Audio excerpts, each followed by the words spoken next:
Hi, everyone. Welcome. Thank you so much for joining us for this first in our four-part series, Demystifying Climate Finance, Insights from USAID's Climate Finance Working Group.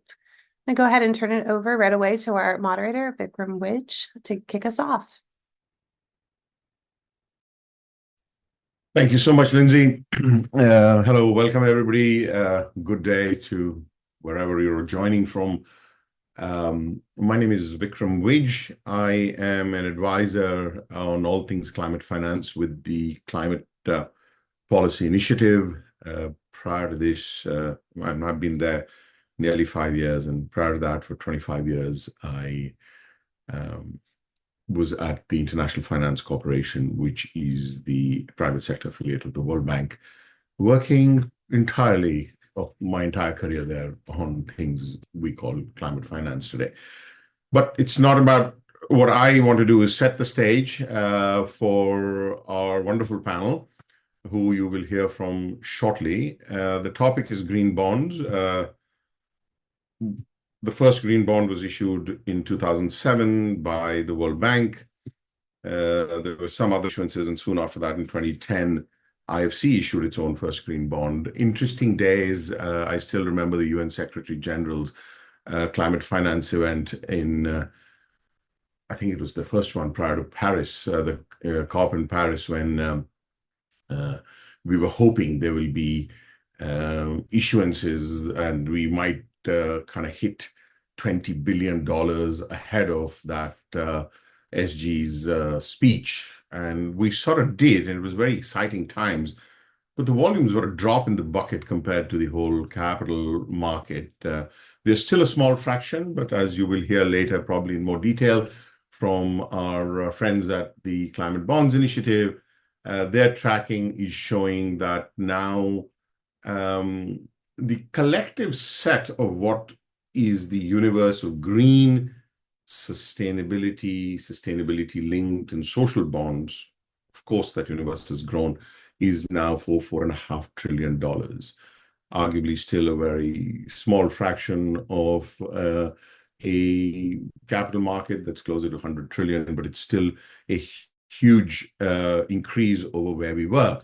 And as I have already alluded to, the market has become much more diverse. It has the original green bonds and extended into other use of proceeds bond like social and sustainability, but also interesting structures like sustainability-linked bonds and their variant sustainability-linked loans. But the idea being that these are now linked to actual performance targets, and the interest rate varies depending on achievement of those targets. And so the investor engagement is much broader, and there's a larger spectrum of stakeholders in these financial mechanisms. To issue a bond, obviously the same conditions must be met: access to capital markets, supportive public finance framework, a source of revenue to repay it, the viable risk-return model. Nothing different from issuing regular bonds. That, of course, brings us to our geography of interest, which is emerging markets, essentially emerging EMDEs, as they're called, I guess, now emerging market developing economies.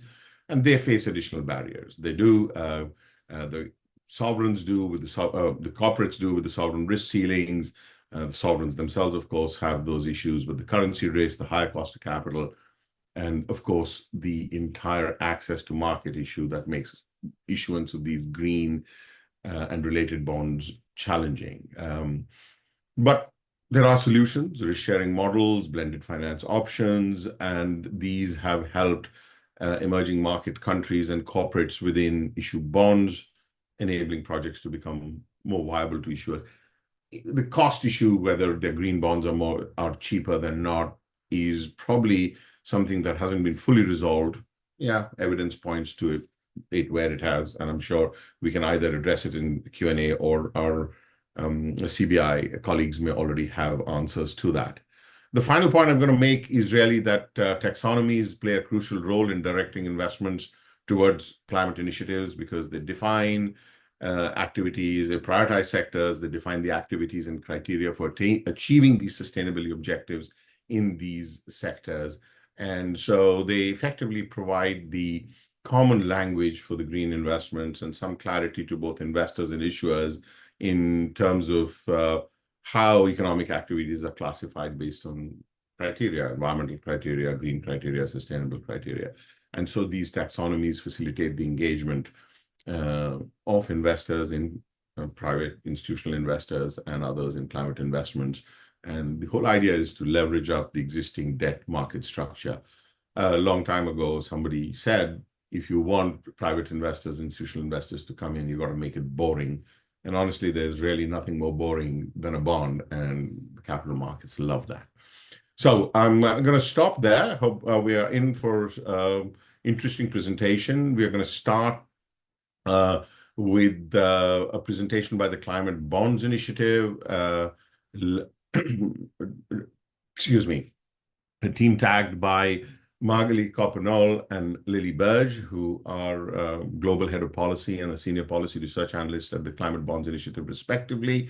They're going to give us an overview of the green bonds market. They'll touch on the taxonomies thing that I talked about, but of course, further delve into the categories of bonds, conditions to issue them, and the barriers to scaling up the market. And following that, we'll have a presentation from a colleague of mine at the Climate Policy Initiative, Francisco Macedo, and he will present a couple of case studies on municipal bonds, so a subset of like green bonds and other sustainability bonds focused on this urban finance. So with that, I am going to turn it over to Magali and Lily. Thank you so much. Thank you, Vikram. Thanks for this. And yes, you're going to hear from us about the very boring, the very boring bonds. And I'm saying this because it's a very positive thing, because we want them to be as, not necessarily just boring, but as standardized and familiar to investors as they possibly can be. All right, so what are we going to cover today? I'm going to move on to the agenda slide. Thank you. We're going to cover what are GSS plus bond. Don't be worried about GSS plus as an abbreviation. It basically means green, sustainable, social, and the plus is about everything else good thing that you can imagine that could fit into those categories. So all the bonds that relate to that. What is the state of that market and what are the different trends?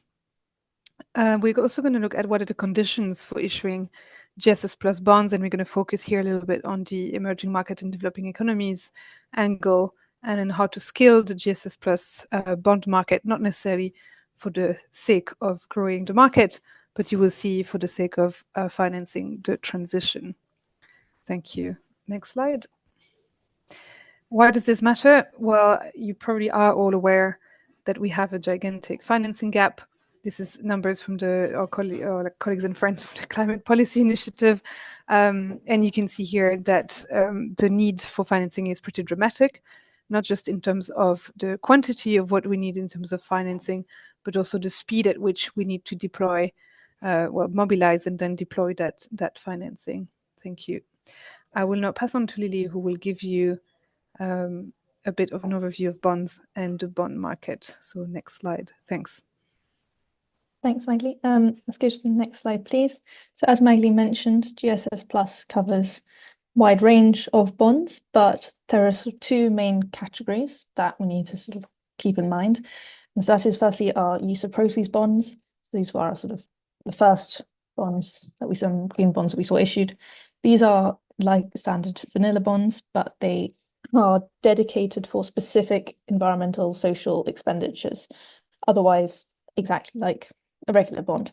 Then we have sustainability linked bonds, and these raise general purpose financing for general company sovereign expenditure, but they're linked to specific KPIs such as on emissions intensity. And your failure or success in meeting these KPIs will result in changes to the bond coupon, which basically just means the cost of financing. So it just gives an incentive to meet your sustainability targets to keep the cost of capital low. And then the next slide shows the massive variation in labels that we have even within these 5 categories.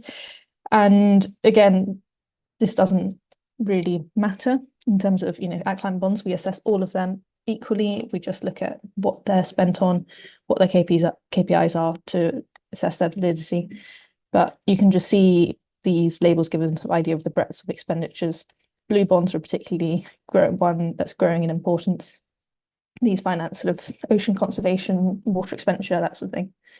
And then the next slide, we can have a look at the wider market. Sorry, next one again. And here is the global bond market. As Vikram mentioned, we started off in sort of 2008 with the first green bonds issued by a few development banks, and then we've seen rapid growth recently. By mid this year, we've recorded a cumulative volume of over 5 trillion in GSS plus issuance. And this year we expect annual issuance to peak at around 1 trillion. And then on the next slide, we can see that the bond market is, the green bond market is dominated by private issuers. And this is quite different to the wider bond markets where government issuers represent very large quantity of bond issuance. Green bond market, only 12% of issuance comes from sovereigns. This means that there's significant room for growth of sovereign issuance. And we can see that probably sovereign green bonds are not really being used to their full potential for financing countries' development.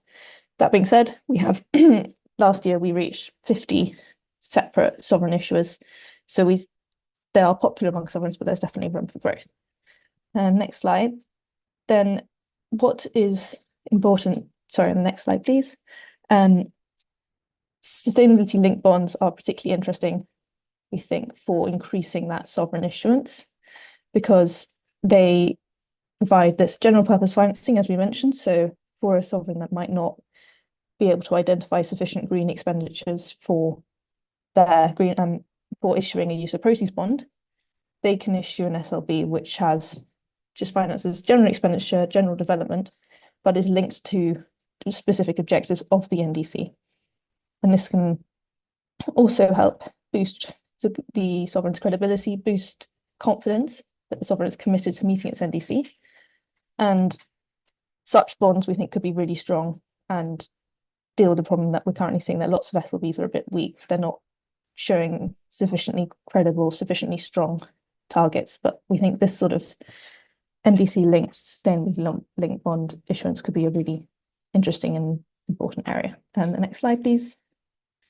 And likewise, we see currently issuance dominated by Euro USD issuance, lots of issuance coming out of Europe, but domestic currency, local currency issuance, whatever you want to call it, is still quite low. There's challenges in issuing in smaller currencies, particularly over uncertainty about investor demand, and increasing sovereign issuance in local currencies can help boost the market, give confidence to private issuers, sort of provide a bit of proof of concept over investor demand.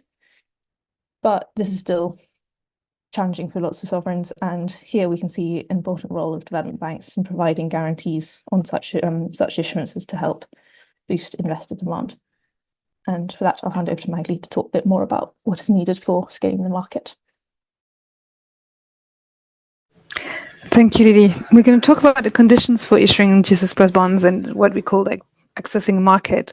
I'm quite conscious that there is a strong EMDE angle here. Next slide, please. Thank you. So the key question, of course, is debt sustainability. Can you sustain issuing debt? That is not free money. You have to repay it at some point down the line. And so this is linked to another condition that we see here below, which is the possibility to find a viable risk-return model on your issuance.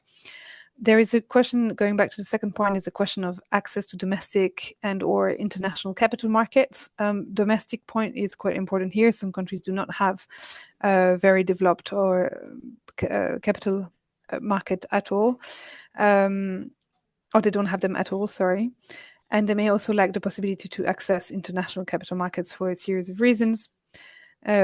There are also public finance frameworks that would allow or not allow for issuance. This is especially critical at the subnational level. So in some countries, public finance laws do not allow for issuance by local entities or subnational entities. There are, you also need a structured source of revenue for coupons and the viable business cases I've explained. And in this case of this viable risk return model. Of course, one of the points that we will discuss a bit later on is the possibility to include blended finance elements to come to a viable commercial model. And then finally, the last point is on the technical expertise that is often required to support issuance. For any sovereign issuance, you will need quite a lot of technical expertise, and there's just been some work done by the IMF looking at, for example, how different debt management offices in different countries are equipped to manage things like currency risks. And it seems that in many countries, the debt management offices are parts of the government that are a bit forgotten when it comes to technical assistance and capacity building. So that technical expertise can't necessarily be taken for granted everywhere. Thank you. Next slide. Yes, as I've explained, yeah, thank you. The importance of the commercial model that we'll touch on a bit later on. Next slide. Thank you. So how to scale the GSS plus bond market? As I said at the very beginning, we're not scaling here for the sake of scaling. We're scaling because we need to finance and transition. We've talked a lot about the sovereign, but of course, as Lily's mentioned, the sovereign is actually not a very big actor in the current GSS plus bond market. It's mostly dominated by for-profit sector. And everything that we're talking about right now is of course applicable for corporates. The focus here is a bit on sovereigns due to the nature of some of the projects that USAID is involved in. Next slide. Thank you. One of the key points that Vikram mentioned at the very beginning is the expansion of taxonomies. So taxonomies are what? They're the shopping list for the green and resilient future. They're basically a common language on between different actors on the market, sort of domestically between governments and markets, but also internationally on deciding what is a green activity. So it's really a classification tool. It's being implemented in a series of countries worldwide. I think it's about 40-ish countries at the moment. And the taxonomies, next slide please, are one of the backbones of the development of the green bond market. That is because they allow for investors and issuers to flag what is a green activity in a credible manner so that investors know that what they're investing in is credibly green or credibly being in transition, and issuers can also demonstrate that credible commitment to green or to the transition. There's a series of other things that support the green bond market infrastructure or the GSS plus bond market infrastructure.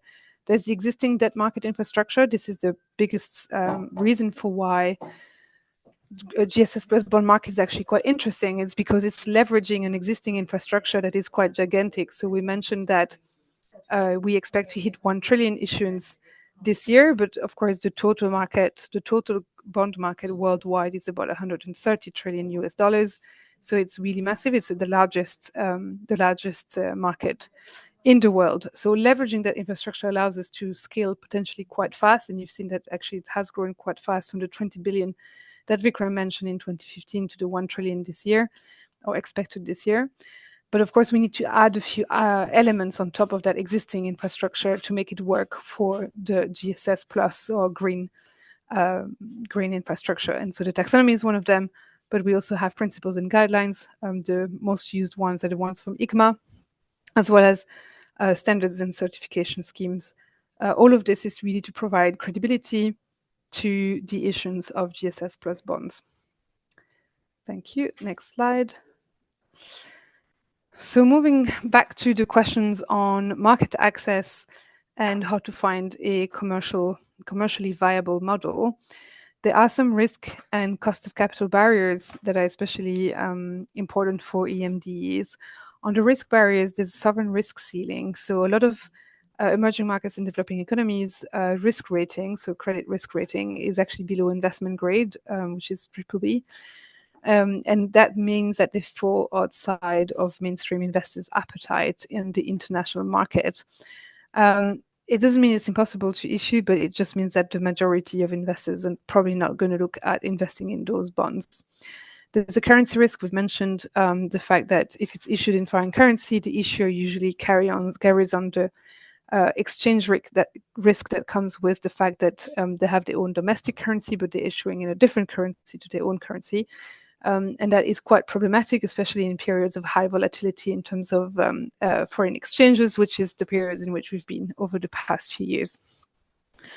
The cost of capital barrier is quite linked to that. The high cost of capital for some EMD's countries is largely driven by the credit risk ratings, but also the fact that maybe some of their bonds of projects or bonds required do not have the credibility and that investors would like to see, or that the risks is too high from some of those projects. There's a ticket size issue or point here, concern as well. The fact that different projects, to be able to be financed by the bond market, need to reach a certain size for it to be worth it to actually issue a bond. And we'll see that there's some solutions to that. For all of those, there are some possibility to address those barriers via risk-sharing models. Next slide, please. And we'll see that ODA here, sort of technical assistance, capacity building, but also concession finance can really play a role. I've put here a series of different investment structures.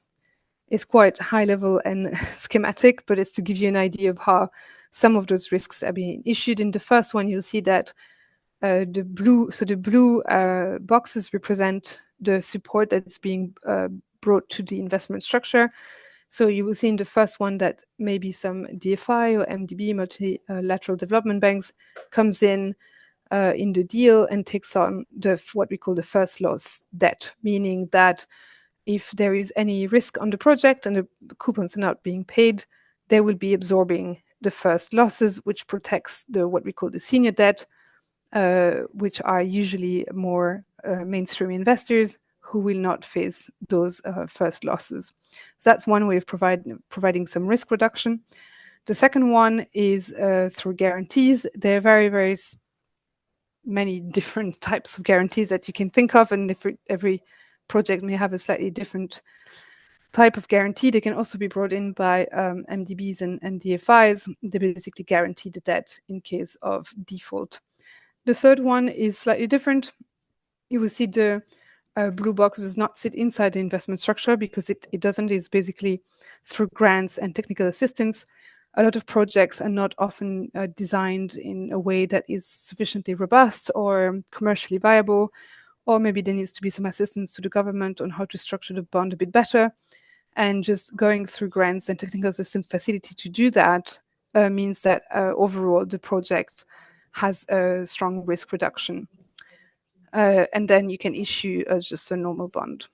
Thank you. Next slide. This is the example of support for the ticket size issue that I've mentioned earlier, when you have a lot of different projects, but each of them on their own are too small to be financed via a single bond. So very often what happens is that governments act as an aggregator.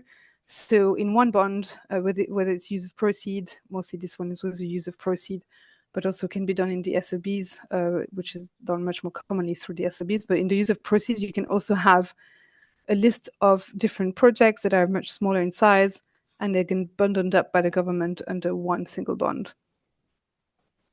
Next slide, please. And I'll finish here.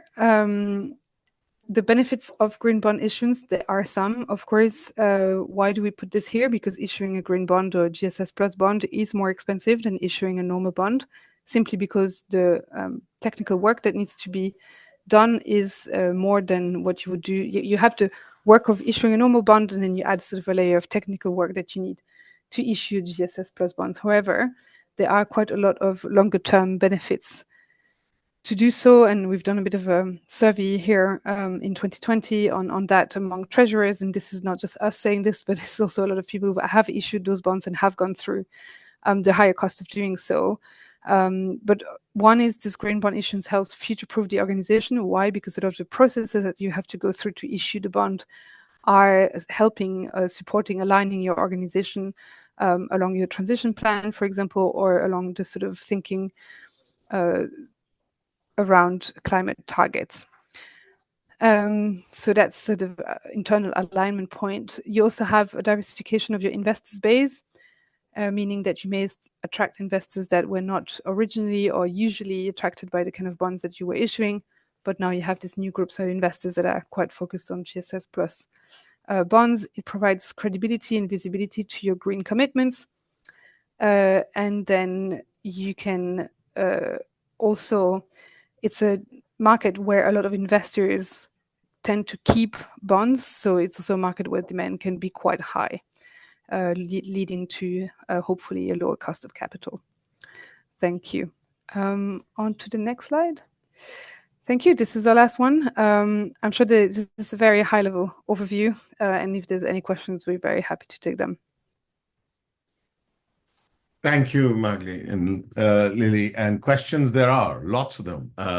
I had a few planned myself, but I think we're going to go straight to a few from the audience. We're running about 5 odd minutes late, so we're going to still go with some Q&A for now. And then if there's time later, we'll come back to some more. But I'm using moderator privilege. I'm going to select a couple of questions from what the audience is keen to know.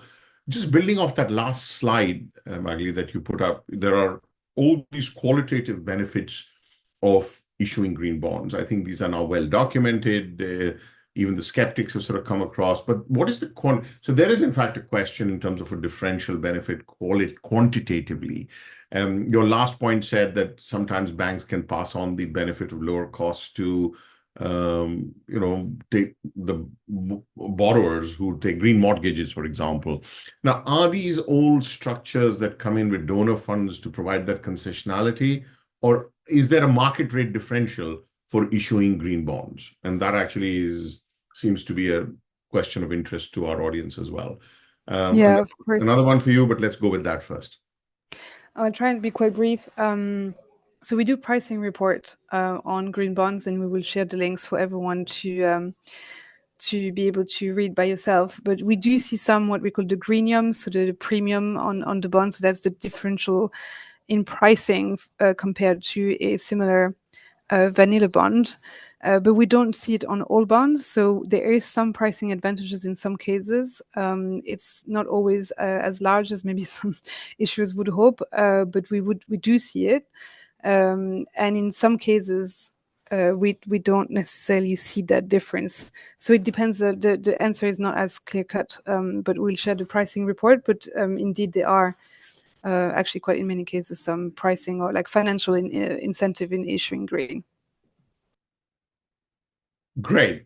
Another question which seems to, I'm not personally familiar with any of this, but it seems to come up often enough that I think I'll ask you, and please, if your understanding is consistent with mine, but I'll let you answer it. There is and perhaps this is because our audience is development focused, they're mainly USAID and affiliates. Keeping that in mind and seeing how that organizationally they may be able to support structuring of green bonds. And if you have any thoughts on that, please throw them in. What are the kind of things that sovereigns could do? There seems to be a lot of interest in trying to address the issue of the climate, displacement because of climate migration, or other such sort of shifts that will happen because of climate change, perhaps even disaster management. Are you seeing in the broader green GSS plus space issuances that are addressing climate vulnerability and impact issues rather than the usual mitigation resilience that we normally associate? No, thanks, Vikram. It's actually an excellent question. So our taxonomies and our certification standards at the moment are focused on mitigation. We are launching a resilience taxonomy very soon. We've already launched the white paper, and again, I can share the link. But we know that the financing that goes to adaptation and resilience is much smaller than what goes to mitigation, which is already a very small portion of the global debt market. But so we know it's too small at the moment, and the idea is to try and grow that. One of the first things that we want to do is the resilience taxonomy to provide, again, that common language for everyone to think about what is resilience, what counts as resilience, and how do we address those. So that's something we're going to launch, and it's clearly a very, very important topic. I would also point out that for many countries or many developing economies, this probably is going to be a better source of funding than the mitigation aspect, given that their mitigation measures don't need to be necessarily they're not necessarily as relevant, as they're not the biggest emitters, but they will often be on the front lines of climate vulnerabilities. So we hope that by putting this resilience taxonomy out there, we can also broaden the financing sources for a lot of countries. So something it would seem that this audience should be keeping an eye out for Exactly. and possibly engaging on during See, the consultation phase as well. So to be absolutely. noted by that. Look, I think that's fantastic. I'm going to take, again, privilege to quickly answer a couple of questions. People want to know what greenium is. Greenium is green premium. It is the premium that a green bond might have in the market when placed right alongside a vanilla bond. Very difficult to evaluate, but our colleagues at CBI, originally, I think with my Treasury colleagues at IFC, had put out this report. And I think that still is not a fully answerable question, but the evidence points that there is somewhat of a few basis points premium on a green bond, and that's what is referred to as a greenium. Just to clarify, the $130 trillion market that Magali referred to is the whole capital market. It's the full bond market. It's not the green bond market. I wish it was the green bond market, and one day, hopefully, all capital market will be green market. But that's the hope, Vikram. We all collectively aspire exactly. to get there. And so that's really it. You please follow up directly with the CBI on others, but can corporates issue? Magali referred to ICMA, which is the International Capital Markets Association. They're the secretariat of the Green Bond Principles, or I guess now the GSS Plus, all color principles. And they have fairly detailed outline guidelines for how corporates can issue bonds. It's just a question of where you are in which emerging market and can you access the actual international capital markets. And Magali already referred to the fact that a lot of countries, especially in our geographies of interest, have restrictions in terms of how corporates can access international markets. So those remain challenging.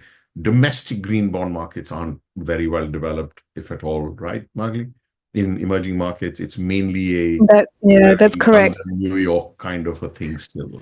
We're seeing some changes in that, by the way. So we're seeing, I think Lily mentioned, we're seeing increased appetite for bonds being denominated in domestic currencies, but there is a lot of work to do, and a lot of work is also linked to the underlying capital markets to start with. But hopefully we can get there. Get that.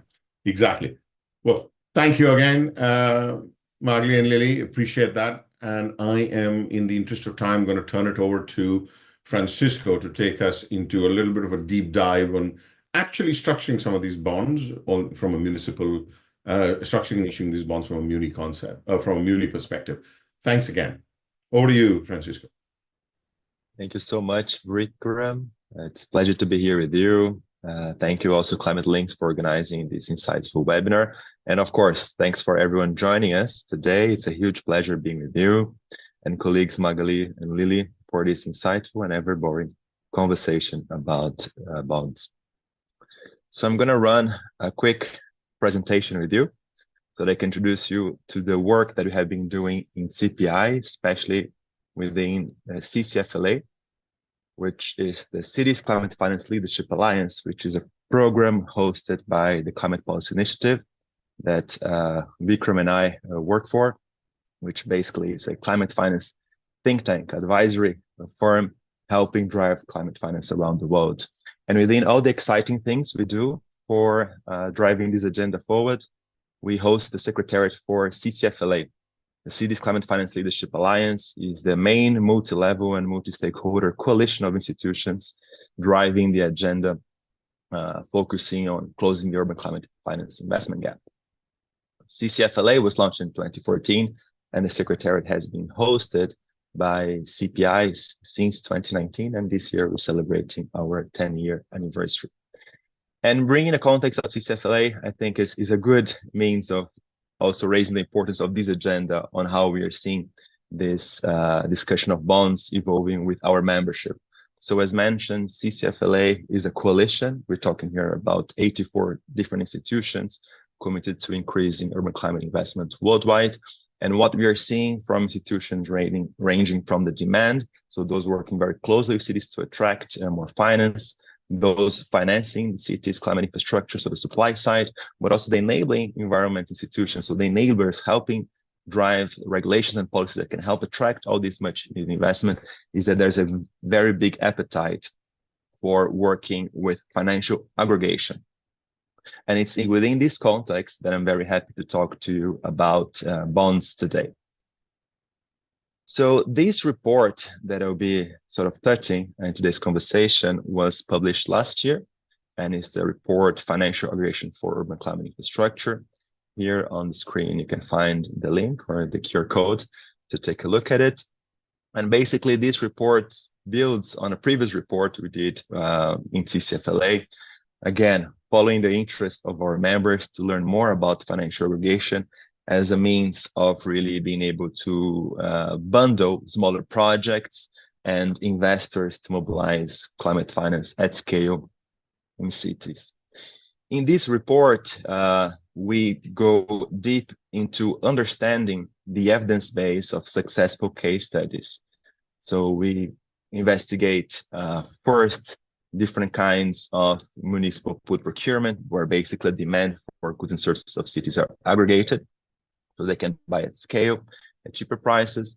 We investigate as well the case of municipal green bonds, of course, where the demand for debt that these cities have is aggregated. And then finally, we also investigate municipal pooled insurance, where the demand for insurance products is bundled, so that we can also get to more efficient instruments. In this report, and of course, today I'll be talking to you mostly about municipal green bonds, what we try to do is to really expand the evidence base of these successful case studies to provide cities and the institutions working with them with detailed how-to guidance that can be used as reference when implementing all these innovative financial instruments. In this report, we try to cover all different kinds of context, as we know that regulations and policies and stakeholders very much determine the opportunities for financial instruments in a specific context. So we try to think about different kinds of countries and regions and sectors. And here the idea really is to provide the reader with these ideas of how they could eventually structure these instruments by learning on successful case studies.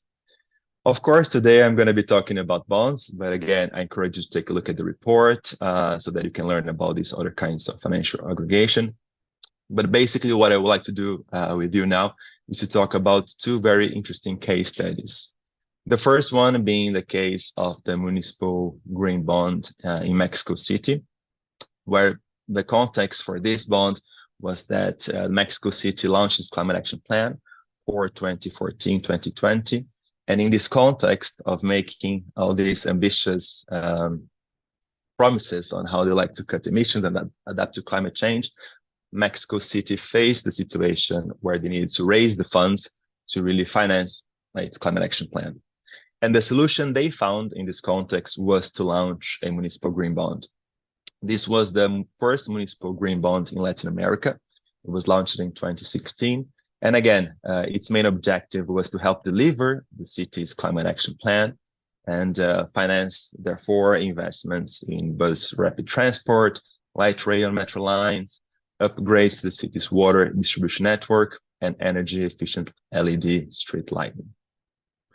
In this report, what we do is not only to talk about how these bonds can help address finance investment needs of cities, but also we try to go deep into how these instruments were set up. In the case of the Mexico Green City bond, what we see is that, first of all, CBI, so colleagues here, represented by Lily and Magali, played a key role in talking to the city of Mexico about the opportunities existing around green bonds that could help the city finance all its investments foreseen in its climate action plan.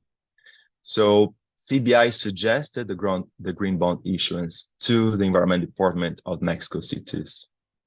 And basically, by working together with the Administration Finance Department, they were able to develop the green bond framework as well as a pipeline, of course, following the green bonds principles that Vikram was just mentioning now.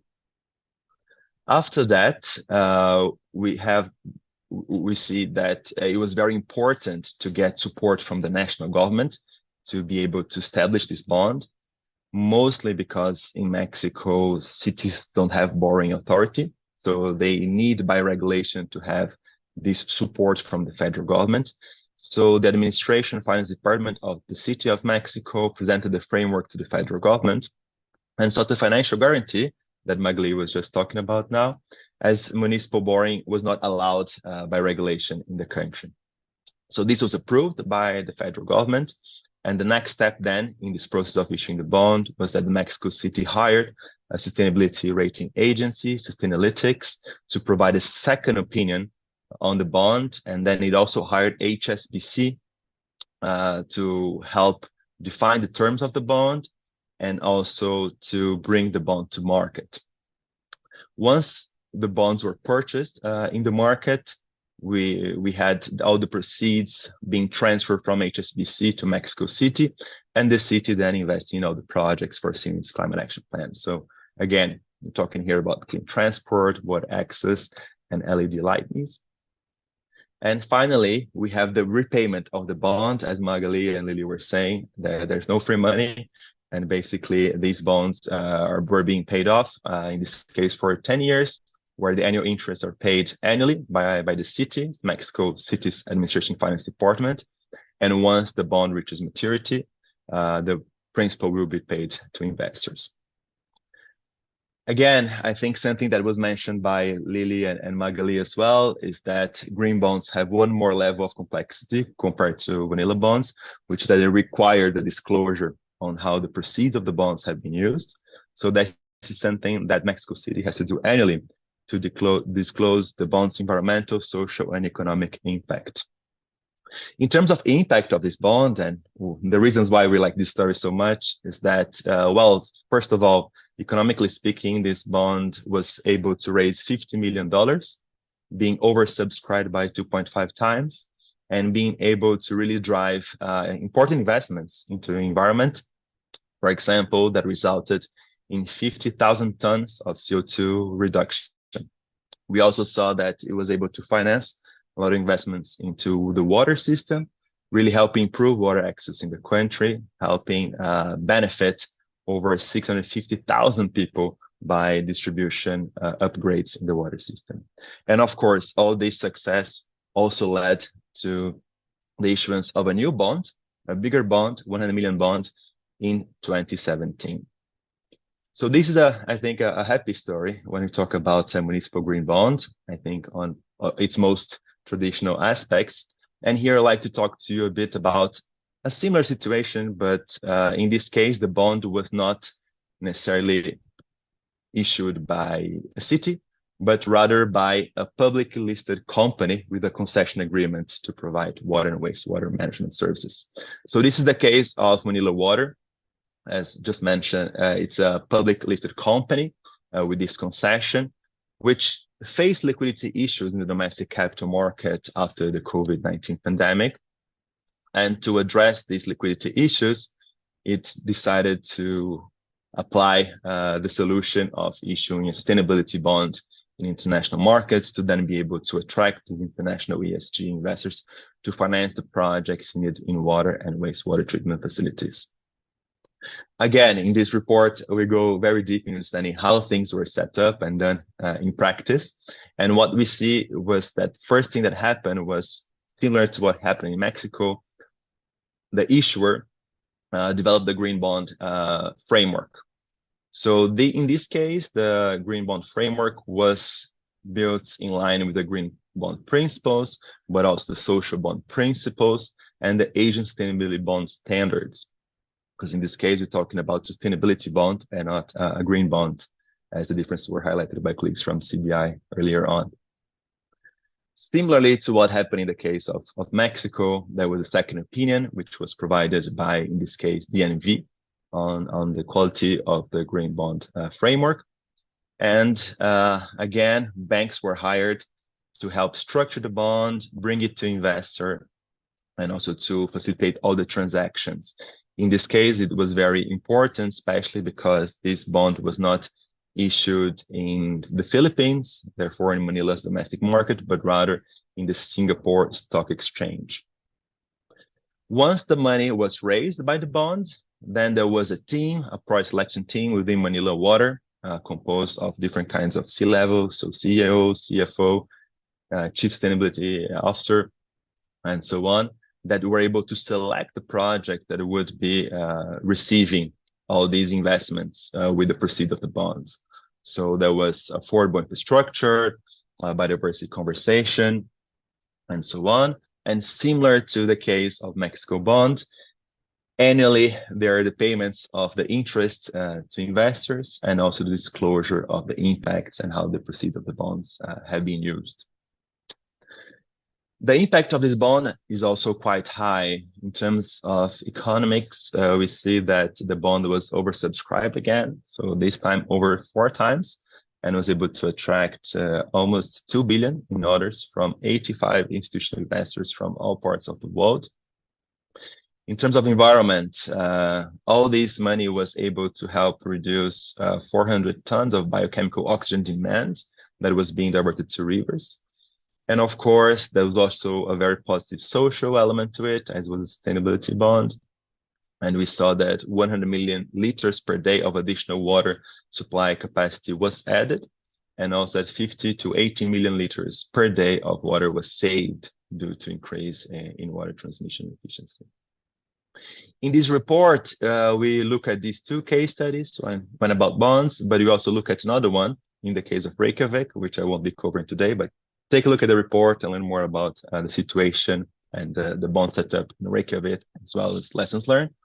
But looking across all these 3 case studies, we can see a couple of patterns, right? So we can see first that in terms of benefits, municipal bonds can be quite effective in helping issuers access new potential and long-term investors. So it's a very important tool for them to diversify their source of income. We also see that it's a very important tool to deliver and communicate climate ambition, especially in the case of Mexico, for example. The origination of the bond, the idea really came from a climate action plan. So it's a very good tool to also help communicate not only what you intend to do with the plan, but also how you want to do it. And I think all the transparency involved in reporting on the bond also helps ensure this high integrity on how the proceeds have been used. And we also see that, in order to make these things work, we need to be really working across departments. So it's a very good exercise for bringing different parts of the government together. I think in the case of Mexico is a good one, or have the environmental, but also the finance departments in the city working together, but also having to work with national government. So it's a very good practical exercise of teamwork. In terms of challenges, we saw that oftentimes issuing bonds is not possible in markets where cities don't have borrowing authority or they lack credit worthiness. And also that issuing these bonds oftentimes is quite expensive in terms of operational, but also human resources. And as mentioned by colleagues from CBI, issuing green bonds entails all the challenges of issuing vanilla bonds plus a couple more, right? To ensure that all the proceeds are being very used. You need to disclose a lot of information, perhaps create new systems, and all this can require resources. So we see that this is sometimes a challenge for issuing these bonds. And as well, you need to be collecting a lot of data to disclose all this information, which again can lead to higher costs. What we saw as well, I think, especially in the case of Reykjavik, which I didn't cover in this report, but oftentimes, these instruments are still quite new. We're talking here, for example, about Mexico, which was the first bond in Latin America. But even in the case of Reykjavik, so in Iceland, where I think many would imagine that the market would be very ready for these kind of instruments, we saw that there was a big movement that the bond issuers and the brokers had to make with investors, really help them understand the benefits of investing in this market, as there's still, let's say, sometimes some fear of the market acceptance and their willingness to buy all these green bonds. In terms of success factors, we saw that political leadership is key. You need to have the right people to lead these parts forward. They are complex and they are time consuming. They also are resource consuming. So it's very important to have the right mindset and people in that. Enabling conditions are very important, especially in terms of credit rating and right policies, taxonomies in place. They are very, very helpful in this. Experience in issuing bonds is also quite important, as well as reporting impact, as these are important elements of doing all these kind of bonds. Also, it's quite important in this process to build the capacity of officials that will be issuing the bonds and reporting on its impact. And of course, working with the right institutions that will be able to take this bond to market, like the brokers, is also very important, as well as to include financial guarantees, as it was in the case of Mexico. And finally, really working with all the best practice, following all the different kinds of best practice in issuing bonds. And I think we touched about a couple of them here, but it's very important to be working with them to ensure that the market will accept the bond very well. I know that we are at time, so I'll end up here, but thank you very much. Happy to take any questions. Over to you, Vikram. Great. Thank you for that, Francisco. Yes, I'm good. I'm glad. Thank you for leaving some time for Q&A, of which there are many queues, and you will provide the A's shortly. Interesting question, more clarifying. It's also in the audience. I mean, the audience wants to know, these are local currency issuances, or were they sort of hard currency USD issuances? I guess with Manila and issued in Singapore, it was foreign currency. But could you just, at least both your case studies and generally in your experience with muni bonds, what's the currency usually? That's a very good question. And I think it really depends on who are the investors that the bonds is after. In the case of Mexico, it was a local currency. Also with the financial guarantee, I think this was a possibility there. In the case of Manila, as you guessed correctly, it was an international bond issued in hard currency as it was brought to Singapore Stock Exchange. Right.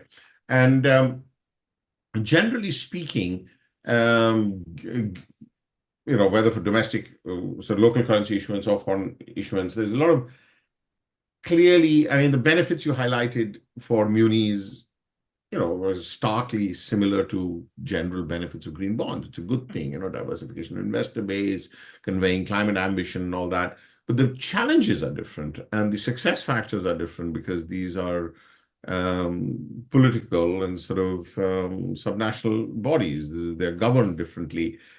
In that context, what are you seeing is the main source of payments? Is Manila Water being able to pay out of its revenues? It's no longer a private utility. It used to be. They tried it, but how is that paid? And is Mexico City ring fencing revenues in order to repay the green bond, or is it just out of general obligations? Any insights on that, I think, would be interesting. Thank you so much, Vikram. Very good question. So yes, in the case of Manila, it's a company with a concession, so they are able to raise revenues from providing the services. So that's their main revenue stream. That's how they are repaying the bond. In the case of Mexico, Mexico City has a big experience issuing bonds. They are, I think, almost annually issuing different bonds. Not always green bonds, or as green as you would like, but yes, they are able to cover it from their own cash flows from all different kinds of sources that the city is able to raise. Oftentimes, what we see in the case of Mexico, again, is that because in the countries it's not allowed to borrow directly, they are often in very close coordination with the national government, either for the guarantees or for these revenue streams. And I think this is something that is important to consider when issuing these bonds, right? I think issuing these bonds is complex. They make sense for huge sums of investment. So I think what we need to be talking about here is, like you said, what can be the revenue streams especially if you're thinking about smaller cities? Is it a very good option for them, or will it be some kind of a financial challenge in the future?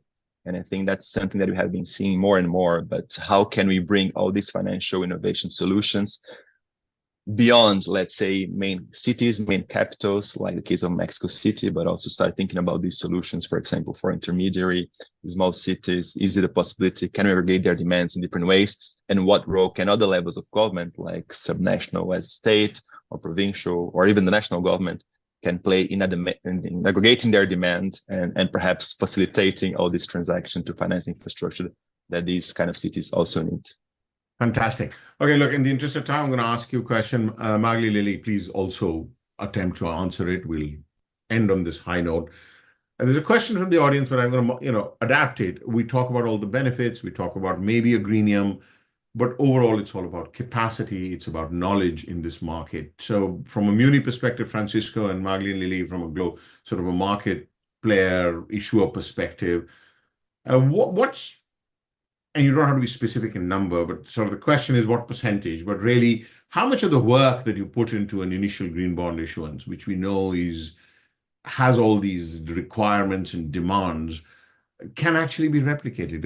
It's reusable in some ways. This is all about building capacity. So from a Muni perspective, Francisco, and then Magali and Lily, please step in, and we'll end with that just to give our audience a sense of why this may be worth doing. Thank you. Thank you, Vikram. Maybe I can go quickly here, and then happy to be followed by colleagues from CBI. But what we see is that once you issue the first bond, it's often easier to issue the second one. And a lot of the capacity you need to build for that is able to be reapplicated and also be scaled in other issuances. I think it's applied to people's capacity, but also systems, right? I think oftentimes we're talking here about also disclosing this information, collecting all this data.